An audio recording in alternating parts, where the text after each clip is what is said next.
We get that. But when it really, really counts, and you got to prepare for them in the series, and they get to prepare for you, what you gonna do? Well, you got to go up against A'ja Wilson.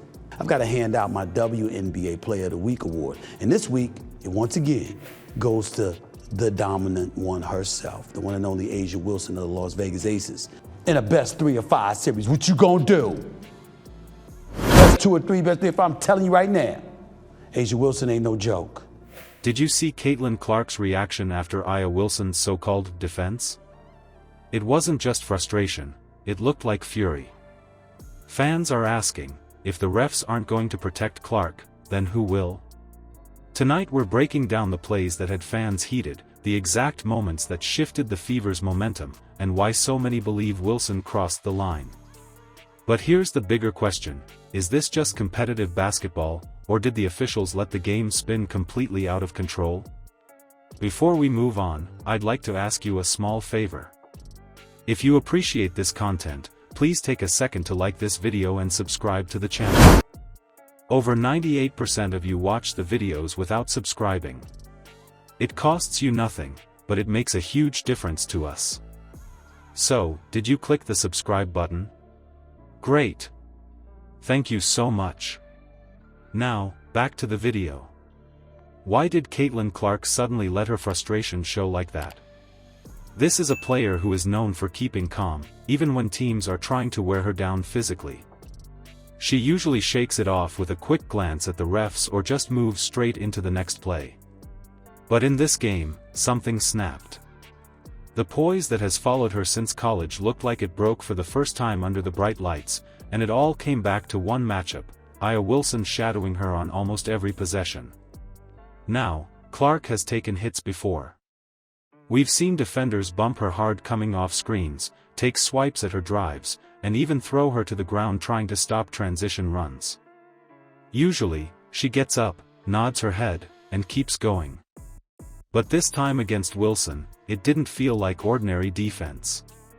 The tone was different. Wilson wasn't just contesting shots, she was making her presence felt everywhere, and some of it crossed that fine line between aggressive defense and something that looked more targeted. NBA collaborated with Mike Wilbon to rig stuff against me. She was the only one that showed up. She was the only one that showed up. I always loved that girl. We get that. But when it really, really counts, and you got to prepare for them in the series, and they get to prepare for you, what you gonna do? Well, you got to go up against A'ja Wilson. She's also the first player with at least 35 points and 5 steals in multiple games. Clark now has an 8-year, $28 million deal with Nike that will include her own signature shoe. Take the first quarter, for example. Clark brought the ball up and began cutting across the lane. Wilson stepped in and set what looked like a normal defensive position, but when Clark tried to run by, there was a sharp elbow bump that sent her stumbling back. You didn't even catch the full impact in real time. It wasn't until fans clipped the moment and slowed it down online that you could clearly see how direct that elbow looked. That's when the conversation exploded, because plenty of viewers thought it was far more than incidental contact. And it didn't end there. Later on, a rebound came crashing down in the paint. Both players jumped, but as Clark came down, Wilson's body leaned in, and you can see Clark's balance go completely off. She hit the floor hard, with no foul called. The entire Fever bench reacted instantly, looking at the refs, waiting for the whistle that never came. Clark was laying there for a second, shaking it off, while Wilson grabbed the ball and fired it back out to reset the play. The sequence practically knocked the wind out of Indiana's run, and it was another moment where fans watching thought, wait a second, how was that not a foul? Momentum really shifted after these collisions. Before Wilson's challenges, Indiana was pushing the pace, moving the ball, and playing with rhythm. I ain't worried about the New York Liberty. I ain't worried about Connecticut Sun. I ain't worried about any of them, because they got to go through A'ja Wilson. Caitlin Clark, remember that girl, that superstar playing for Iowa that ended up going to the Final Four? I've got to hand out my WNBA Player of the Week award. And this week, it once again goes to the dominant one herself, the one and only A'ja Wilson of the Las Vegas Aces. Asia's leading the WNBA in both scoring and rebounding, and all I got to say is that is the reason why I ain't worried about no damn Minnesota Lynx. Every time one of those physical hits happened without a call, though, the fever slowed down. Clark seemed visibly frustrated, even pointing toward where the contact happened and throwing her arms up. Those moments weren't just about bruises, they affected the flow of the entire game. And here's the thing, this isn't new. If you look back at the history of rookie stars in the league, physical play has often been part of how veterans test them.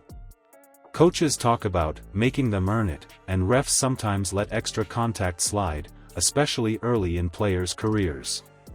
But that's where the controversy comes in. At what point does tough defense stop being about skill and start being about how much punishment officials are willing to let slide? Inside the arena, you could feel the crowd shift with each collision. Fans were gasping, booing, and then chanting for fouls. Caitlin Clark continues to set the bar when it comes to her impact on female athletics.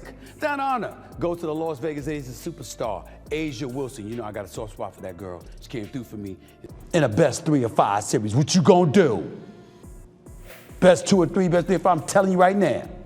A'ja Wilson ain't no joke. I don't give a damn about the recent struggle of the Las Vegas Aces. They're the reigning 2-time champions. They getting everybody's A game. Hiccups happen. Clips of those moments went viral within minutes. Social media was full of people posting slow-motion replays, some saying Wilson was just playing smart, others flat out calling it dirty. The conversation wasn't just about one game anymore. It was about whether the refs were missing a clear pattern, or worse, ignoring it. Then came the clearest sign of Clark's frustration. After getting shoved again without a whistle, she turned toward the nearest official, pointed directly back toward Wilson, and shook her head. It wasn't a quick protest, it was a visible statement. You could read her lips as she said something while walking back up the floor. Fans saw it as proof that Clark had hit that breaking point where she couldn't just swallow the contact anymore. So here's the bigger question people are debating right now. Was this nothing more than the kind of hard-nosed defense you'd expect from a veteran superstar, or did the officials allow things to cross a line and leave Clark unprotected when she needed them most? If rookies like Caitlin Clark aren't getting fair calls, that's not just frustrating, it's dangerous. Too much unchecked contact puts players at risk, but it also makes fans question the league's credibility. When star players are left exposed, the whole product suffers. And that's the real issue here. It isn't just about one game, it's about the standard being set for everyone who steps on the court. So what do you think? Should refs step in harder to keep things balanced? Because if the WNBA gets this right, it won't just protect players, it could raise the game's respect everywhere.